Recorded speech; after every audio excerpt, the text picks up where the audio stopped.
So guys welcome back and this side और विजय है और बहुत बहुत स्वागत है आप सभी लोगों का ये पाठशाला के चैनल में। आप क्लास 10th की न्यू सीरीज देख रहे थे हिस्ट्री की। चैप्टर सेकंड था जो इस टर्म में आने वाला है, फाइनल एग्जाम में भी आएगा। टर्म 2 के अकॉर्डिंग सिलेबस चल रहा है। पार्ट 4 है। वीडियो इससे पहले बहुत सारे लेक्चर्स हमने अपलोड करे हुए हैं और पार्ट 4 में अब हम कहानी आगे स्टार्ट कर रहे हैं जो नेशनलिज्म इन इंडिया में गांधी के थ्रू होने की कोशिश करी गई थी, उसके बारे में बताया जा रहा है। अगर आप अभी तक चैनल के साथ नहीं जुड़े हैं तो I just request to you कि जुड़ने की कोशिश करिएगा, और अगर आप जुड़े हैं तो बहुत बहुत धन्यवाद। और आप इन सभी प्लेटफॉर्म पे भी हमारे साथ जुड़ सकते हैं। लास्ट हमारी स्टोरी, जैसे कि मैंने आप सभी को कहा था कि अगर आप हिस्ट्री पढ़ रहे हैं ना, अगर आप हिस्ट्री पढ़ रहे हैं तो मुझे लगता है कि आप सभी लोगों को ये समझना ज़रूरी है कि टाइमलाइन क्या है। अगर आप टाइमलाइन समझ गए ना तो इसका मतलब ये है कि आप सारा पार्ट समझ गए चैप्टर का, क्योंकि टाइमलाइन है जो पूरी तरीके से आपको चैप्टर की बेसिक बातें बताने की कोशिश करती है। हमारी कहानी जो थी यहाँ से स्टार्ट हुई थी 1915 से, याद होगा 1915 में गांधी जी आए, और उसके बाद क्योंकि फर्स्ट वर्ल्ड वॉर जो था वो चल रहा था 1914 से लेके 1918 के बीच में। During this time period Gandhi ji ने अपनी लाइफ के अंदर 3 ऐसे मूवमेंट कर दिए, 1916 के अंदर, 1917 के अंदर और 1916 में लास्ट दिसंबर में 17 मान के चलते तो ऐसे 18 और 18, मतलब एक चंपारण, उसके बाद एक अहमदाबाद और उसके बाद एक खेड़ा मूवमेंट। 3 मूवमेंट थे। देन फाइनली उसके बाद 1920 से लेके 1922 तक चलता है हमारा नॉन कोऑपरेशन मूवमेंट। मतलब क्लास 10th के जो बच्चे हैं ना, अगर इनके भी यहाँ पे सारी चीज़ें देख लेंगे तो काफ़ी हद तक चीज़ें समझ में आ जाएगी। और इसी के बीच में एक था 1921 के अंदर खिलाफत मूवमेंट था, जिनके ऊपर क्वेश्चंस बनते हैं। देन फाइनली 1922 के बाद गांधी जी को हो जाती है जेल, और उसके बाद 1924 में गांधी जी जेल से निकलते हैं। हालांकि जेल तो उन्हें होती है कितने सालों के लिए, जेल होती है उन्हें 6 सालों के लिए, लेकिन वो 8 साल के लिए होती है। 1924 में ही वो रिहा हो जाते हैं। अब गांधी जी 1924 से लेके 1928 के बीच में अब गांधी जी का कोई पॉलिटिकल, मैं कह सकता हूँ कि वार्ता, मतलब एक तरीके का मुलाफत होता है ना, पॉलिटिकल वर्ड है ये, मतलब उस बीच गांधी जी ने कुछ नहीं करा। तो ये तो थी हमारी टाइमलाइन। इस टाइमलाइन के हिसाब से अगर आप पढ़ेंगे तो आपको काफ़ी अच्छी तरीके से समझ में आएगा। अब 1928 के बाद फाइनली क्या होता है, गांधी जी करते हैं एक नमक आंदोलन। नमक आंदोलन का टारगेट मेन ये था कि हमें लॉर्ड इरविन, जो भारत के उस टाइम पीरियड पे वायसराय थे, लॉर्ड इरविन को सिर्फ इतना सा बताना था कि जो नमक आप बना रहे हैं वो नमक एक तो क्या कहते हैं, हमारे भारत देश के जो कोस्टल लाइन वाले इलाके होते हैं, तटीय इलाके होते हैं, वहाँ पे बनता है। और इस पे भी अगर आप टैक्स लगा देंगे तो हम खाएंगे क्या, है ना। तो अब अमीर भी खा रहा है, गरीब भी खा रहा है, सभी इसको खा रहे हैं। लेकिन आंदोलन, मतलब मेन बात ये था कि वायसराय या जो अंग्रेज थे उन्होंने उन पे भी टैक्स लगा दिया, तो ये बिल्कुल गलत था। सो दैट इज़ वाई इसके खिलाफ एक नमक आंदोलन की शुरुआत करी गई। 12 मार्च 1930 के अंदर गांधी जी ने अपने साबरमती आश्रम, वहाँ पे देख सकते हैं, साबरमती से लास्ट दांडी, यहाँ पर इस आश्रम में इनको कम से कम कह सकता हूँ मैं 3 हफ्ते लगे, कम से कम 21 दिन के आसपास का टाइम पीरियड था, 21 से 7 या 21, 3 हफ्ते। और क्या कहते हैं, इन्होंने कुछ 200 आई थिंक 40 किलोमीटर कवर करा था। अगर आपको एग्जैक्टली पता है तो वो ज़रूर मुझे बताने की कोशिश करिएगा कितने किलोमीटर एग्जैक्टली उन्होंने कवर करा। मेन बात ये था कि ये 6 अप्रैल 1930 में जाके ख़त्म हुआ। गांधी ने ये कहा कि अगर आप हमारी बातें नहीं मानेंगे तो हम, सिंपल सी बात है, नमक आंदोलन कर देंगे। और लॉर्ड इरविन ने उनकी बातें नहीं मानी थी, दैट इज़ वाई नमक सत्याग्रह चलाया गया। नमक सत्याग्रह की अच्छी बात ये थी कि इसमें upper caste, lower caste, Hindu, मुस्लिम, सिख, ईसाई, सारे लोग स्वराज की मांग करने के लिए कंधे से कंधा मिला के गांधी के साथ खड़े हुए थे। बहुत सारी मैगजीन में, ब्रिटेन की मैगजीन में और अमेरिका की मैगजीन है टाइम्स मैगजीन, उसमें भी इसके बारे में जिक्र हुआ था। और फाइनली जब, क्योंकि मार्च में हुआ था, तो गांधी जी को 1930 में 60,000 सिपाहियों के साथ पकड़ लिया गया। सोचिए 60,000 सिपाहियों के साथ गांधी को जेल में दोबारा बंद कर दिया गया। अब मेन बात ये कि इसके ऊपर क्वेश्चन बस इतना सा ही बनता है कि नमक आंदोलन जो है वो सभी आंदोलनों में से महत्व क्यों था। तो हमें इतना समझ लेना है, पेपर में ये 3 पॉइंट अगर आपने लिख दिए तो इसका मतलब आपने बहुत अच्छी तरीके से आंसर को डिस्कस कर लिया है। नंबर 1, ये ऐसा था जिसने गांधी जी को वर्ल्ड अटेंशन दी, पहला ऐसा आंदोलन जो वर्ल्ड अटेंशन में आया। और उसके बाद पहला ऐसा नेशनल मूवमेंट जिसमें वुमेन का पार्टिसिपेशन बहुत ज़्यादा देखने को मिला, वुमेन्स बहुत बड़ी मात्रा में इसमें जुड़ी। और दूसरा, it made British realise that their rule was अब नॉट लिस्ट फॉर एवर। मतलब ये पहला ऐसा आंदोलन था, नमक आंदोलन, जिसमें लोगों ने ये अंग्रेजों को बिलीव कर दिया कि आपका शासन लंबे समय तक नहीं टिकने वाला है भारत में। So these all are the main factor, इसलिए नमक आंदोलन बहुत इंपॉर्टेंट था। फाइनली गांधी को जेल हो जाती है, लेकिन गांधी को बाद में 1921 में जनवरी में रिहा कर दिया जाता है, जनवरी में जाके, इधर टाइम बाद, लेकिन रिहा तो करा गया, अच्छी बात ये रिहा हुआ।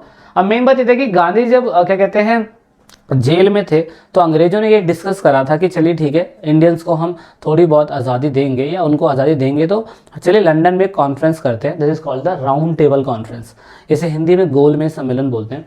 अब पहला गोलमेज सम्मेलन 1930 में आयोजित होना था। मेन बात ये था कि गांधी जी जब जेल में थे, 12 मार्च को ये आंदोलन हुआ, मार्च 1930 में उनको पकड़ लिया गया, और अंग्रेजों को हमने बस इतना याद दिलाने के लिए कहा था कि नमक सत्याग्रह हम इसलिए कर रहे हैं कि अगर आप हमारी 11 मांगे मान लेंगे तो इसका मतलब ये है कि हम नमक सत्याग्रह नहीं करेंगे।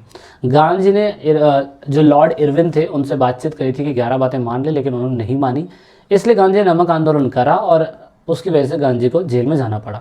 लेकिन बात ये थी कि जब जेल में वो गए तो फिर अंग्रेजों ने कहा कि ठीक है, राउंड टेबल कॉन्फ्रेंस करते हैं, बातचीत करेंगे, देखेंगे कि इंडिया कैपेबल है या नहीं है राउंड टेबल कॉन्फ्रेंस करने, मतलब देश को चलाने में। लंदन में बातचीत होनी थी। पहला जो राउंड टेबल कॉन्फ्रेंस था ऑफकोर्स फ्लॉप हुआ, क्योंकि पहले राउंड टेबल कॉन्फ्रेंस के अंदर जो नेता थे वो शामिल ही नहीं हो पाए। क्यों नहीं शामिल हो पाए? सारे लोग तो जेल में थे नमक आंदोलन की वजह से। जब गांधी जी बाहर आए 1931 जनवरी में, तो उन्होंने कहा कि ठीक है, आप ऐसा कर सकते हैं कि वायसराय ने कहा कि मैं आपके साथ मीटिंग करने के लिए तैयार हूं, लेकिन आप सभी लोगों को क्या कहते हैं जो जेल में ना, उन सभी को छोड़ो। तो इसको हम लॉर्ड इरविन पैक्ट बोलते हैं। उन सभी को जेल से छोड़ो, लेकिन छोड़ दिया गया। Then finally Gandhi ji London जाते हैं, दूसरे गोलमेज सम्मेलन में गांधी जी लंदन जाते हैं, और वहां पे ना कोई फैसला निकल के नहीं आता है। क्यों नहीं निकल के आता है? गांधी जी कहते हैं कि जो कांग्रेस पार्टी पूरे भारत को लीड कर रही है और देश चलाने के लिए कैपेबल वो है। मुस्लिम लीग में मोहम्मद अली जिन्ना कहते हैं कि मुसलमानों के इंटरेस्ट की तो बात हो ही नहीं रही है। और उसके बाद हमारे डॉक्टर B.R. अम्बेडकर दलित कास्ट के या लोअर कास्ट के लोगों के लिए कहती है कि ना तो मुस्लिम लीग और ना ही कांग्रेस बिल्कुल जो निचली क्लास होती है उनके बारे में कुछ सोच ही नहीं रही है। So that is second round table conference हो जाता है फ्लॉप। और जब फ्लॉप हो जाता है सेकंड राउंड टेबल कॉन्फ्रेंस, तो गांधी जी इंडिया में एक और मूवमेंट स्टार्ट करते हैं। याद रखना सारे मूवमेंट अलग है।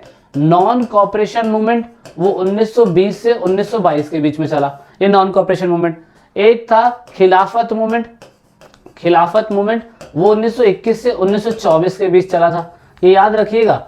उसके बाद गांधी जब 1930 के 31 में सेकंड राउंड टेबल कॉन्फ्रेंस के बाद आए इंडिया में, तो उन्होंने 1932 के अंदर क्या चला दिया था? Civil disobedience movement. याद रखना, 7वें अवज्ञा आंदोलन। इस आंदोलन में गांधी जी ने कहा कि अब सभी को आह्वान करना पड़ेगा कि सभी लोग भारत में आए और अंग्रेजों के खिलाफ लड़े। अब क्लास 10th में ना इतना डीपली नहीं है, तो मैं इतना सब कुछ नहीं बताने वाला आपको, लेकिन आप बस इतना समझ लीजिएगा। 32 में सिविल डिसओबियंस मूवमेंट स्टार्ट होता है। देन फाइनली कहानी बस ये होती है कि 37 में एक इलेक्शन होता है, जनरल इलेक्शन होता है। वो वाला इलेक्शन है कि सभी लोग वोट देंगे। 10 से 12% जो वोट थी लोगों को देने का अधिकार था, और इसमें जो अंग्रेजों की जगहें थी, जैसे आज के डेट में 28 स्टेट होते हैं, उस टाइम पीरियड में सिर्फ और सिर्फ 11 स्टेट मान के चलिएगा, 11 स्टेट थी, और 11 स्टेटों में से 8 स्टेटों पे कांग्रेस आ चुकी थी।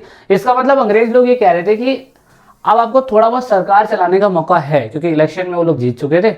और ऑफकोर्स फिर यहाँ पे मेन प्रॉब्लम थी कि सेकेंड वर्ल्ड वॉर हो जाता है। अब सेकेंड वर्ल्ड वॉर में ब्रिटेन भी साथ में था। हम इंडियंस कह रहे थे हम आपकी मदद करेंगे वॉर जिताने में, क्योंकि हिटलर से तो हम भी किलसते थे, हिटलर से तो हमें बहुत बुरा लगता था। लेकिन ऑफ कोर्स ब्रिटिशर्स ने ये कह दिया कि भाई वॉर के अंदर वॉर अगर हम जीत भी जाएंगे तो भी तुम्हें आज़ाद नहीं करेंगे, और नहीं करेंगे। सो दैट इज़ वाई जितने भी 1937 में इलेक्शन में नेता बने थे, उन्होंने 1939 में सभी ने इस्तीफा दे दिया, कांग्रेस के बहुत सारे मिनिस्टर्स ने। एंड देन फाइनली इंडिया के अंदर ये चीज़ और ज़्यादा बहस छिड़ जाती है कि हमारे विंस्टन चर्चिल आते हैं, मतलब हमारे क्या ब्रिटेन के विंस्टन चर्चिल आते हैं गांधी से बात करने के लिए कि सेकेंड वर्ल्ड वॉर चल रहा है, थोड़ी हमारी मदद कर दीजिए।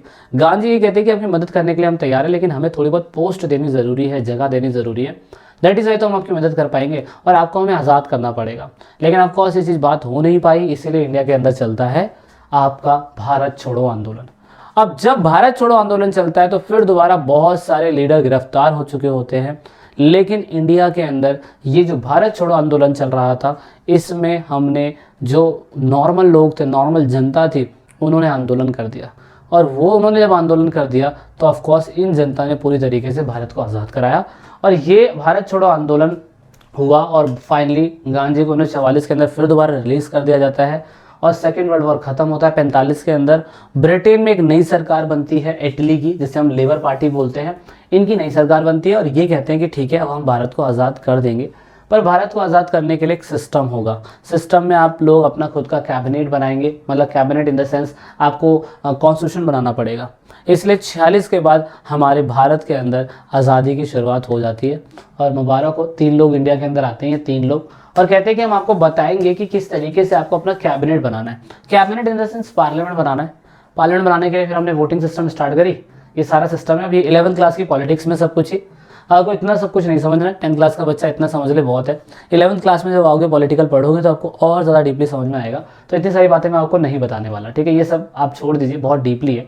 बस इतना समझ के चलिएगा कि 1946 से जब हमारा भारत देश आज़ाद होने वाला था, 47 में हम लोग आज़ाद होने वाले थे, और हम लोग ने इस टाइम पे इलेक्शन करा था। लेकिन इसी टाइम पीरियड पे भारत और पाकिस्तान अलग हो गए थे, है ना। फिर मोहम्मद अली जिन्ना कहते हैं हम लेके रहेंगे आज़ादी, भारत अलग हो गया, 2 नेशन थ्योरी हुई वगैरह वगैरह, ठीक है, ये सब अलग हो गया। लेकिन इंडिया ऑफकोर्स नहीं चाहता था कि हम लोग अलग हो। नेहरू जी नहीं चाहते थे, बहुत सारे लीडर्स नहीं चाहते थे। लेकिन वायसराय आए तो कहते थे कि हम लोग हिंदू और मुसलमानों को दोनों में सोचेंगे, दैट इज़ वाई भारत को हमें आधे आधे हिस्सों में बांटना पड़ेगा। भारत का पार्टीशन हुआ, ये क्लास 12th में। गांधी का रोल क्या था आपको सब समझ में आ गया। गांधी की हत्या हो गई थी इस वजह से, नाथूराम गॉडसे ने उनको मार दिया था। ये कहते थे कि मुसलमानों के बारे में ज़्यादा सोचते हैं। तो बहुत सारे सीन थे, ये सब आपके उसमें नहीं है। पर गांधी जी एक ऐसे व्यक्ति हैं जिनको एल्बर्ट आइंस्टाइन ने कहा कि ऐसे व्यक्ति जो धरती पे पहली बार आए दोबारा आएंगे नहीं। अब्राहम लिंकन से उन्हें कंपेयर करा गया वगैरह वगैरह। वीडियो के अगले पार्ट में हम समझने की कोशिश करेंगे, जो वीडियो का लास्ट पार्ट होगा। This is it in this video. जय हिंद, जय भारत। वीडियो कैसी लगी लाइक से सब्सक्राइब करके रिप्लाई जरूर दीजिएगा।